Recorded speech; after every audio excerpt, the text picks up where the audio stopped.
nakapagpahinga rin. Taguro, puntahan mo nga yung ginawa nila Eugene poste sa Taguig.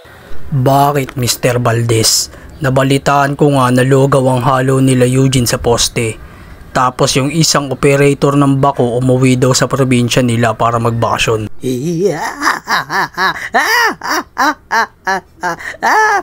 Anong nangyari kay Don Paquito? Nilasing nyo yata ng husto yan, Mr. Valdez. Hindi naman, Taguro. Nag-inuman lang naman kami.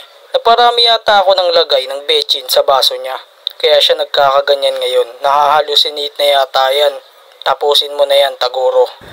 Grabe naman kayo, Mr. Valdez. Matapos nyong gatasan yung tao sa inuman, binaliw nyo pa. Pupunta ako ng Taguig para makita yung mga poste.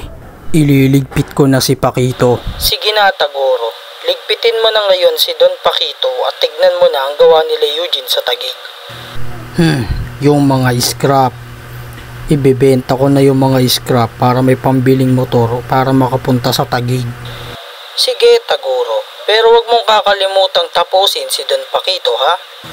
Masyadong malaki na ang pakinabang ko para dito kay Don Paquito, Mr. Valdez. Kaya tatapusin ko na. I-check mo ang mga poste sa Taguig kung matibay. Napag-alaman ko kasi na puro buhangin lang ang nilagay nila Eugene doon at walang graba. Oras na.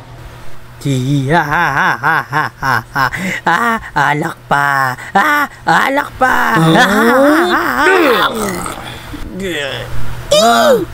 Nanganganib engineer sila Eugene ngayon.